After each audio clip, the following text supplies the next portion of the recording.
Hi guys, it's Enzo from Hoosh with another Marketo tip of the day. So for today, I'm going to share with you a fairly simple tip that can help you become a more time-efficient programmer in Marketo. And that's basically cloning your assets from Design Studio into marketing activities. That saves you a lot of time because you don't have to go back and forth from marketing activities into Design Studio every time your client asks you to edit one of his assets. So here's how it's done. So here I actually created a sample Marketo email tips program. And within that program, we have the assets folder and the campaigns folder and the logic folder. And I created different campaigns. So we have send email 1, 2, 3, 4, and 5. And if you see and go to send email 1, normally, what you would have is send email and then Marketo tip email one. If you actually have your assets cloned into marketing activities, it's actually supposed to show the folder names first, where it's located before the actual name of the asset.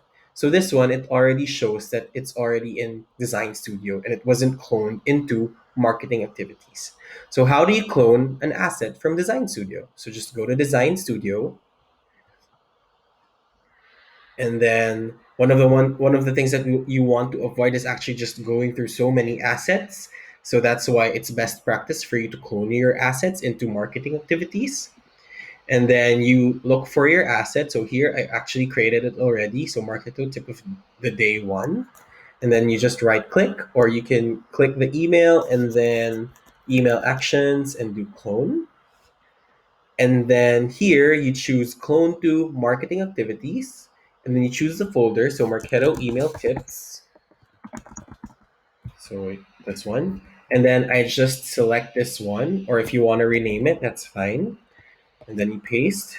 And then you can opt to open an editor if you have to edit anything. Or for this case, we don't have to edit anything, and then we clone.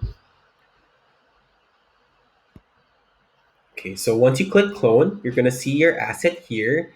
And it's best practice to actually create your assets folder so that you can put all your assets into that folder. So we'll put it there. And then in the campaigns, you can see now that when you choose that one, so first you have to approve that. So let's approve that so that you can choose it in your flow. So after it's approved, now you can choose that asset. So tip email one. Tip email one. There you go. And like what I said a while ago, before the actual name of the asset, it's going to show the folder name or the program name. So when you choose that one, that already means that this one is in within marketing activities. So basically, that's the fairly simple tip that I wanted to share with you all.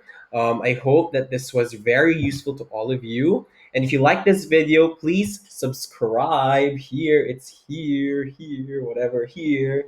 And see you soon. Bye.